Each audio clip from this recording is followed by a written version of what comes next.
নমস্কার বন্ধুরা, আমি আবার চলে এসেছি আমাদের রান্নার ভিডিও নিয়ে। আমাদের রান্না হতে চলেছে বিচা কলার ছেঁচকি আর রুই মাছের কালিয়া। এইগুলোই রান্না করব। আর এই রান্না করতে, রুই মাছের কালিয়া রান্না করতে পেঁয়াজ, আদা, রসুন, টমেটো, কাঁচা লঙ্কা, ধনেপাতা এগুলো আমাদের লাগছে। আর বিচা কলার ছেঁচকি ভাজাতে শুধু আমি পেঁয়াজ, লঙ্কা ফোড়ন দিয়ে আর একটু ভাজা মশলা দিয়েই আমি তৈরি করে নেব। এগুলো আমাদের হচ্ছে দুপুরে ভাত খাওয়ার জন্য। ভাতটা আমি আগেই বানিয়ে নিয়েছি। এইবারে আমি তরকারিগুলো রান্না করব। মাছে আমি নুন দিয়ে দিলাম, হলুদ দিলাম। এবার মাছটাকে ভালোভাবে মাখিয়ে নেব। এবারে আমরা তেল দিয়ে দেব।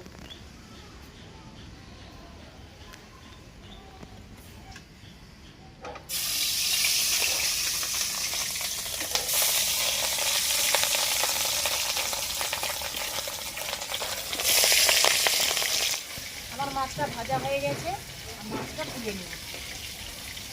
লাল লাল করেই মাছটা ভেজেছি।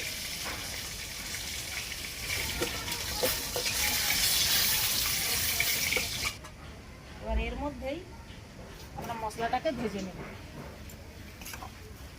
কালো জিরা ফোড়ন, সাদা জিরা ফোড়ন,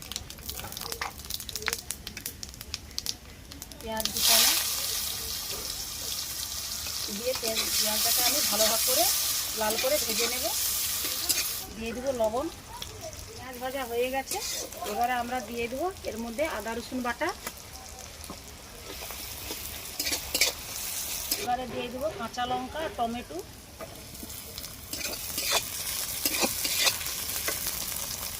চামচ জিরা গুঁড়ো, হাফ চামচ ধনে গুঁড়ো, একটু পরিমাণ গরম মশলা গুঁড়ো, হলুদ গুঁড়ো হাফ চামচ, লঙ্কা গুঁড়ো সামান্য পরিমাণ, কাশ্মীরি লঙ্কার গুঁড়ো। আমার মশলাটা ভালোভাবে ভাজা হয়ে গেছে। এবারে আমি এর মধ্যে জল দেব, 1 বাটি জল দেব। এবারে ঝোলটা ফুটে উঠলেই আমরা মাছ দেব। এবারে আমরা দিয়ে দিচ্ছি ধনেপাতা। আমাদের মাছের কালিয়াটা তৈরি হয়ে গেছে, আমরা এবার নামিয়ে নেব।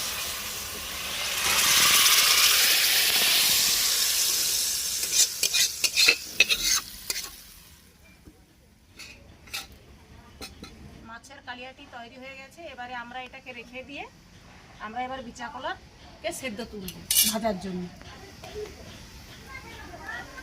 কড়ার মধ্যে আমি 1 ডাবু জল দিয়ে দিই।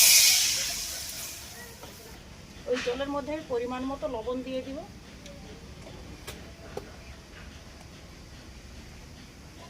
হলুদ দিয়ে দেবো।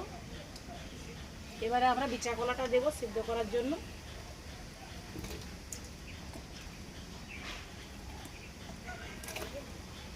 বিচা কলার মধ্যে যে পেঁপে আর বেগুন আছে সেটাও আমরা একসঙ্গেই সিদ্ধ করে নেব। বিচা কলার সিদ্ধটি হয়ে গেছে, আমরা এবার নামিয়ে নেব। ওটা থেকে বেগুন আর পেঁপে আমি আলাদা করে নিয়েছি। এবারে কলার বিচিগুলো ভালো করে আমি ছাড়িয়ে নেব।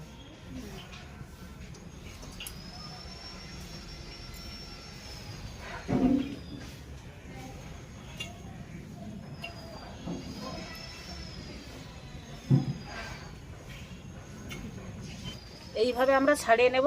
2-4টা বিচা থাকলেও কোনো অসুবিধা নেই। এইভাবে আমরা একটা একটা করে ছাড়িয়ে নেব। বিচা কলার বিচা ছাড়ানো হয়ে গেছে, এবার আমরা ভাজতে তুলব। কড়া গরম হয়ে গেছে, তেল দিয়ে দিলাম। একটু বেশি পরিমাণ লাগবে ছেঁচকি ভাজাতে। শুকনো লঙ্কা,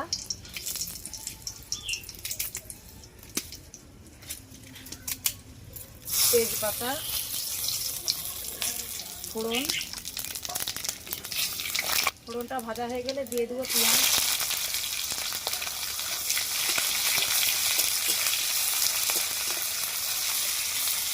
সেদ্ধর সময় যেহেতু লবণ দেওয়া হয়েছিল, তবু পরিমাণ মতো আরেকটু দিয়ে দিচ্ছি। আর একটু হলুদ গুঁড়ো। এবারে দিয়ে দেবো এই কলা আর পেঁপে বেগুন।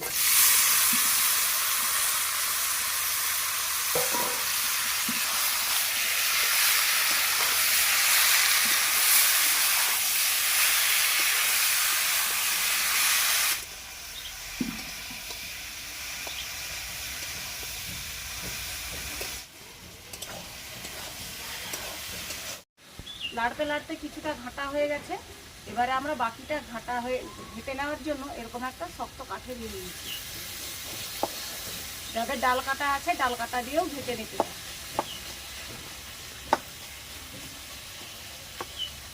দিয়ে দেবো আমরা আর একটু কাঁচা সরষের তেল, আর দিয়ে দেবো 1 চামচ ভাজা গুঁড়ো মশলা।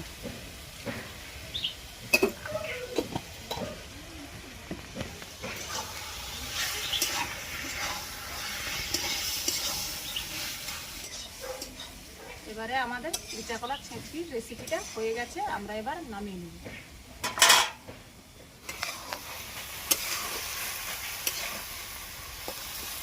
বিচা কলার ছেঁচকি।